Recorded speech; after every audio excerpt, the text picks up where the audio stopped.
Waalaikumsalam warahmatullahi wabarakatuh. Selamat pagi Pak. Ya, selamat pagi. Ada yang bisa saya bantu? Ya.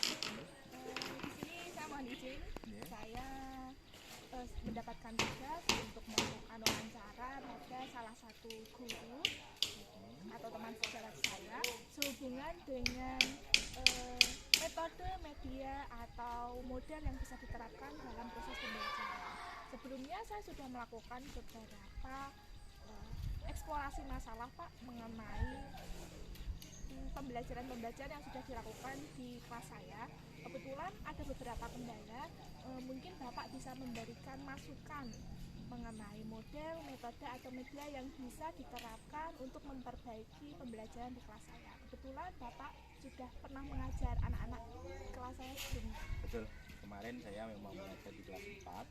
Memang yang sekarang kelas 5 itu memang harus benar-benar ekstra juga untuk mengajarnya.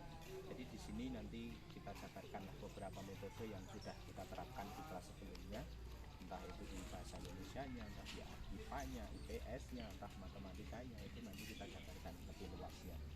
Jadi yang pertama kali mau ditanyakan kepada saya tentang yang apa dulu? Ya, ini berhubungan dengan pelajaran bahasa Indonesia Pak, tentang mungkin ada model, media atau metode yang bisa diterapkan karena di kelas saya jujur mengalami kesulitan dalam memahami isi bacaan. Oh, mengalami isi bacaan. Oke.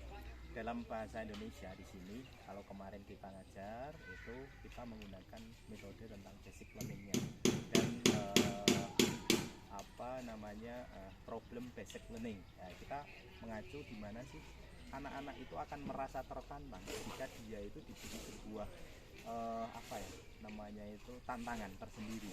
Jadi seperti bahasa Indonesia ya, kita materinya bahasa Indonesia.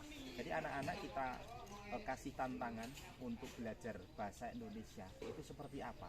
Jadi kita isi bacaan seperti ini. Kita lihat, kita berikan sebuah tema tentang bacaan tersebut itu seperti apa.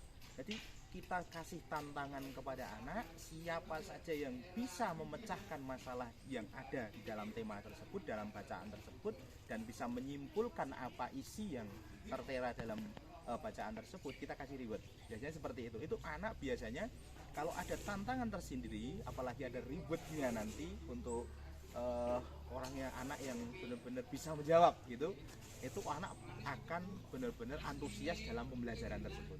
Itu kalau dulu waktu kita belajar di kelas 4, kita ngajar di kelas 4 yang sekarang kelas 5, kita kasih metode seperti itu. Nah, itu mungkin sangat membantu lah. Jadi antara anak satu dengan anak yang lain itu akan berlomba-lomba menyelesaikan tugas tersebut, masalah tersebut yang ada di bacaan tersebut kita disuruh mencari. Karena ada rewardnya itu, anak-anak akan berlomba-lomba, aku dulu, saya dulu. Dia berpikir akan seperti itu dan seperti itu. Itu pertama yang kita kasih atau kita berikan metode di kelas 4 yang sebelumnya. Nah, mungkin itu satu dulu. Ya. Untuk yang kedua Pak, mengenai pelajaran IPS, di sini saya mengalami kesulitan jujur pas mengajar anak-anak itu hubungannya dengan membuat peta. Membuat peta. Ya, kalau di IPA apalagi disuruh membuat peta, karena peta itu kan bentuknya gambar dan seni, itu nanti ada hubungannya dengan TIK itu Mbak. Nanti kita manfaatkan juga tentang cara membuat peta itu yang benar itu seperti apa. Biasanya kita pakai metode itu Mbak, yang pakai kertas yang bisa untuk ngeblat seperti itu anak-anak bisa. Jadi kurang detailnya anak itu ada peletakan antara kota-kota dan kota seperti apa, itu yang membuat dulu waktu di kelas 4 itu sangat sulit seperti itu. Jadi kedetailan anak itu yang sangat sulit untuk diterapkan di situ. Kalau untuk menggambar petanya, menurut saya pakai metode yang seperti itu, pakai plastik transparan, nanti dibuat di situ, nanti dituangkan dalam buku mereka. Itu biasanya anak-anak juga akan antusias di situ, karena itu pelajaran baru yang mereka dapat, yang tadinya itu mereka harus gambar peta, padahal basic dia itu bukan di seni rupa atau di seni gambar. Mereka akan kesulitan gambar peta Kalimantan saja, malah nanti jadi Petro seperti itu kan banyak juga yang seperti itu. Akhirnya kita bagaimana sih anak biar bisa menggambar semuanya, tapi mereka juga bisa detail dalam menempatkan ini kota A, ini kota B, ini kota C. Itu kita menggunakan barang yang transparan seperti plastik atau kertas yang minyak seperti ini. Berarti menggunakan alat bantu. Menggunakan alat bantu ya. Kalau tidak menggunakan alat bantu kita kesulitan karena karakter anak setelah kita petakan antara anak satu dengan anak yang lainnya itu sangat berbeda. Ada yang memang pandai dalam menggambar sketch, entah itu sketch wajah, entah sketch apa, itu ada yang pandai, benar-benar pandai di situ. Ada yang anak memang benar-benar 0% dalam bidang tersebut. Akhirnya kita mensiasati jangan sampai kita menyamakan lomba renang, ibarat ya lomba renang antara ikan kok sama monyet, itu kan nanti kan pasti ikan yang akan menang tapi monyet pasti akan nol di situ. Nah, itu kita petakan dulu untuk anak-anak itu. Akhirnya kita bagaimana sih mengondisikan keperbedaan anak ini biar mereka itu semuanya bisa dan mudah. Ibarat kata itu tadi ikan itu biar bisa berenang semuanya, sama monyet itu monyetnya juga bisa berenang. Itu gambaran saya seperti itu. Jadi pakai alat bantu lah intinya seperti itu. Yang lain? Untuk yang ketiga mengenai pelajaran matematika. Nah, ini matematika itu suatu momok.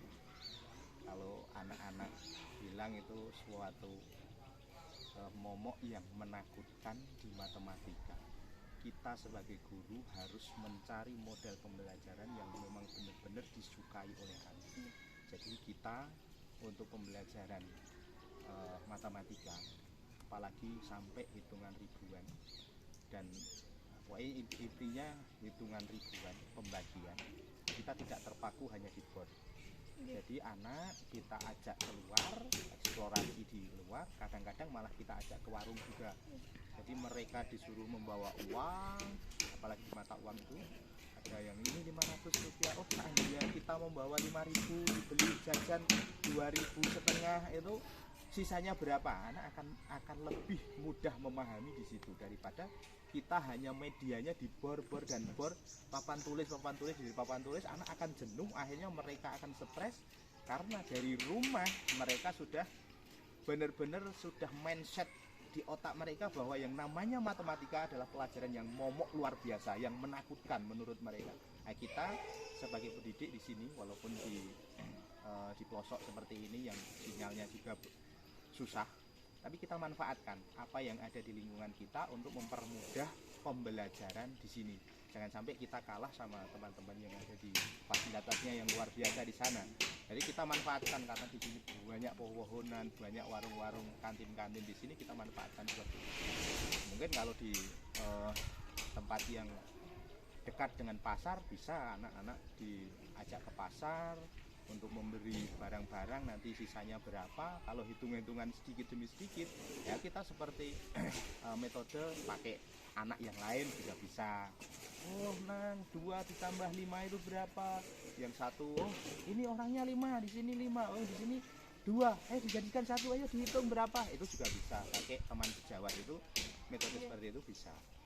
Yang lainnya untuk mungkin Untuk pemanfaatan TIK dalam pelajaran IPA, Pak. Oh iya, betul.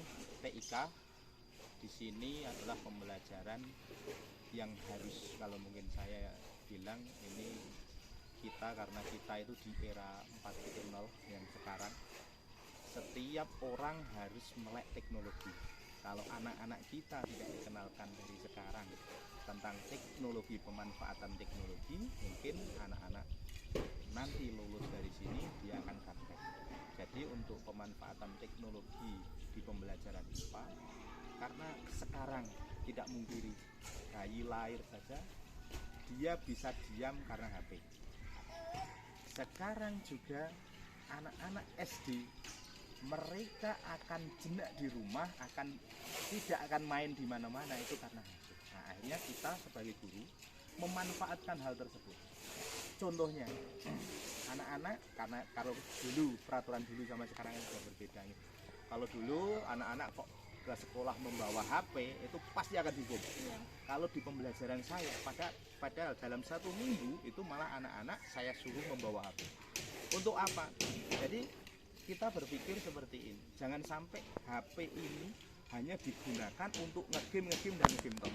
Tapi bagaimana sih kita memanfaatkan yang ada gadget yang sekarang, teknologi yang sekarang untuk pembelajaran. Contoh, anak-anak besok hari Jumat membawa HP ke semuanya.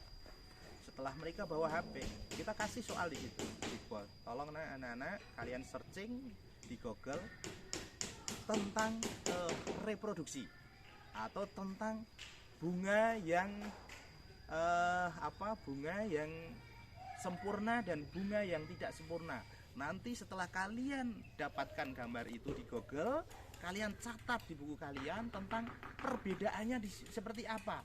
Itu yang pertama kita lakukan seperti itu. Kita memanfaatkan HP mereka untuk sesuatu hal yang memang benar-benar manfaat dan terkait di pembelajaran yang ada. Jadi metode kita seperti itu.